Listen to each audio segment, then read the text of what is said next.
Hello, horror fans. I have prepared for you true horror stories from different forms. Let's begin. Story 1. Have you ever looked into the eyes of someone who was truly insane? Not just someone eccentric or socially awkward, but genuinely, terrifyingly unhinged? I have, and it shook me to my core. Let me go back to the beginning. For obvious reasons, I'll be vague about certain details, but the background is necessary. I work for a large corporation. I technically have several bosses, but the one I've grown closest to, let's call him Jeff, is different. Jeff is the kind of guy who takes things easy, always has a joke ready, and never seems rattled by anything. He's also single, no kids, and enjoys his quiet, uncomplicated life. We became friends not long after I started working here. He'd stop by my desk to chat, sometimes to vent about work, but mostly just to joke around. That's why I immediately knew something was wrong that morning, about a year ago. When he came into the office looking haunted, he was tense, distracted, unnerved in a way I had never seen before. When I asked what was wrong, he just looked at me and said, "I need to talk to you about something. It's serious." I told him to go ahead, already feeling the knot of unease tightening in my stomach. A few years ago, long before I started working at the company, there was a woman who worked here. She wasn't in our department, but her position required her to interact with upper management in our region, including Jeff. Let's call her Lauren. He told me they had spoken a few times, always in a professional capacity. She was polite, competent, and didn't seem particularly memorable. She worked here for less than a year before quitting, saying she was getting married and moving away, and that was the last he ever saw of her, until 2 weeks ago. She sent him a friend request on social media. Jeff didn't think much of it and accepted. He was friends with plenty of former co-workers. Then, a few hours later, she messaged him. At first, it was just small talk. She told him she was divorced now and thinking about moving back to town. He kept the conversation polite but neutral, until she asked if he wanted to go to dinner with her once she was back. Jeff declined, politely but firmly. She seemed to take it well at first, and then everything spiraled into madness. A few hours after he turned her down, his phone exploded with messages. The first few were angry. "You're weak. You think you're too good for me? I was the best thing that could have ever happened to you, and you threw it away." Then came the pleading. "I didn't mean it. Please, I was drinking. Just talk to me. I need to see you. Just once. Please." Jeff blocked her immediately, assuming that was the end of it. But he was so wrong. She started emailing him, both to his personal and work accounts. Some were apologies, some were begging, some were nonsensical rambles that barely made sense. She even created new accounts when he blocked the old ones. Then, Lauren's sister reached out. Let's call her Beth. Beth told him she needed to talk to him about Lauren, that it was urgent. When Jeff responded, Beth confirmed his worst fear. Something had broken in Lauren after her divorce. She had latched onto a fantasy, a belief that she and Jeff were soulmates and that she was meant to be with him. Beth had tried to reason with her, but nothing worked. Then she dropped the worst part. "She's already in your city. She flew there yesterday. She booked a hotel near your office." That same morning, Jeff walked into work and froze. Lauren was standing right outside his office. The moment she saw him, she ran up to him and hugged him. She smelled like alcohol. She told him she was back in town permanently, that she was getting her old job back. She handed him gifts, snacks, gift cards, and a framed photo of herself. Jeff refused them, trying to back away, but she insisted. He finally escaped by lying about a meeting and went straight to HR. He also handed me a copy of the photo she had left him and told me, "If you see her near the office, call security immediately." Then Beth sent Jeff another photo.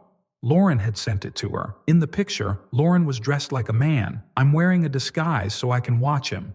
He won't even know it's me." It only got worse. She kept coming back to the office parking lot. She started leaving letters on his car. Some were meaningless ramblings. Others were love confessions. One day, she left 2 identical letters, except one was in cursive and the other was in block letters. She kept making new accounts to email him. At one point, she sent messages pretending to be other men, saying Jeff needed to let her go so she could be with them. And then, Somehow, she got his personal phone number. The calls and texts became constant. Jeff finally took her to court. A restraining order was issued. For the first time in months, Jeff could breathe again. Until this week, Monday morning, Jeff stormed into my office looking pale and furious. Who the hell put all these letters on my desk? I had no idea what he was talking about. Then he showed me a stack of handwritten letters, Valentine's cards, love notes. They had been slid under his door overnight. Somehow, she had gotten into the building. Later that day, Jeff called me. His voice was shaking. "She's here." She had knocked on his door. When he opened it, she was standing there, smiling. He slammed the door shut and locked it. Then he called the police. I went to check on him, assuming she had left. But when I turned the corner, I saw her. She was sitting on the floor outside his office, humming to herself. She slowly turned her head to look at me. Her eyes, they were empty, dark, soulless. She smiled, then turned away and kept humming. I ran. The police arrived minutes later. She didn't resist. She just smiled as they took her away, still humming. Looking into them was like staring into the abyss of true madness. And I hope, God, I hope I never see her again.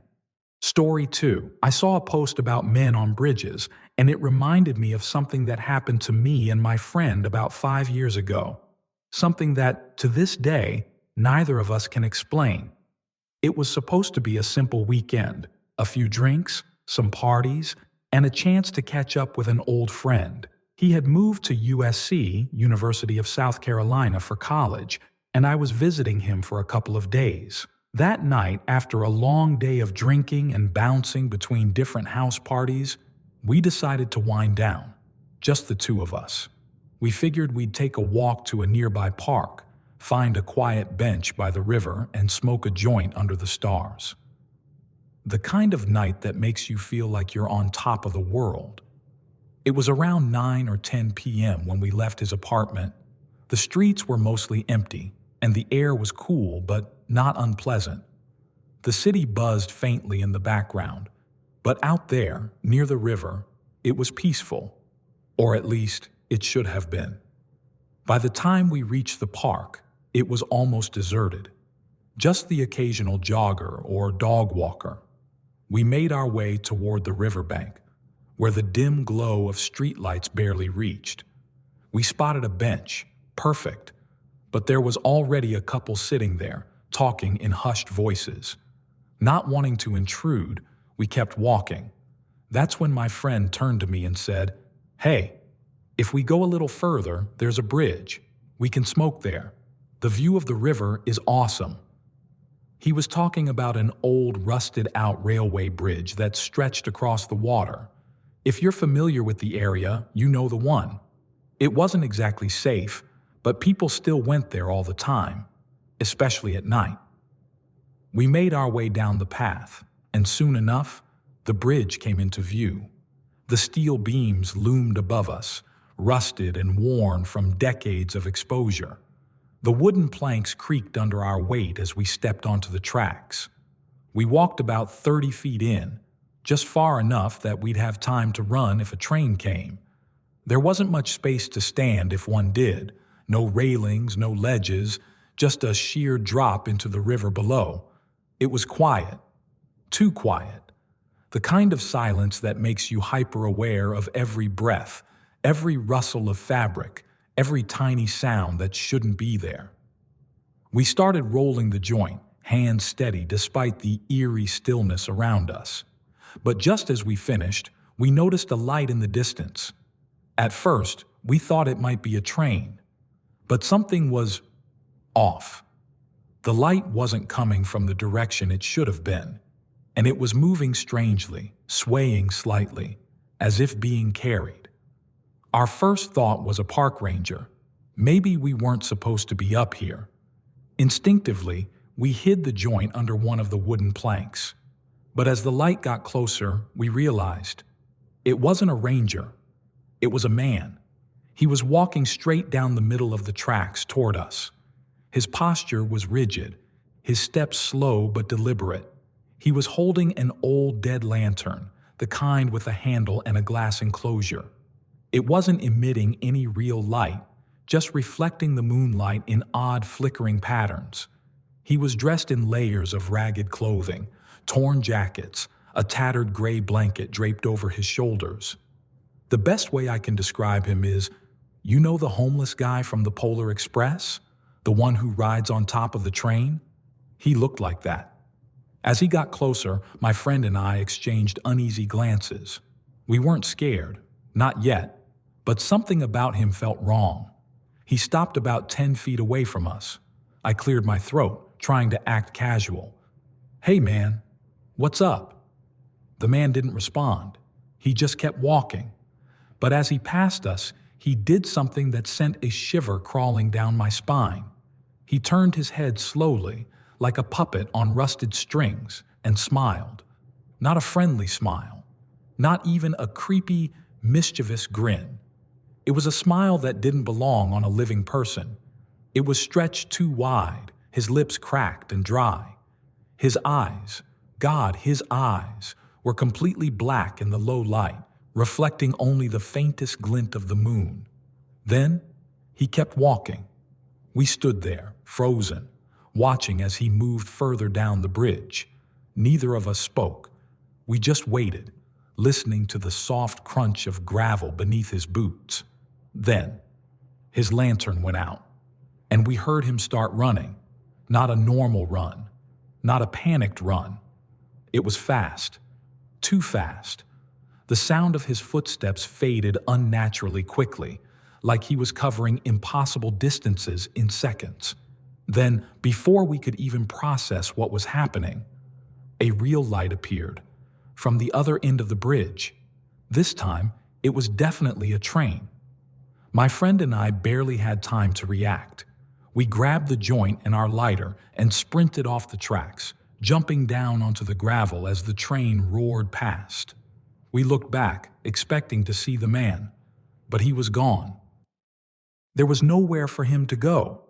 The bridge was 1,000 feet long with no ledges, no platforms. If he had stayed on the tracks, the train would have hit him. If he had jumped, well, it was a long way down. We stared at each other, breathless, still processing what had just happened. To this day, we have no idea who or what he was. No idea how he disappeared. No idea why he was there in the first place. We still talk about that night sometimes, trying to piece it together, trying to come up with a logical explanation. But deep down, I think we both know there isn't one.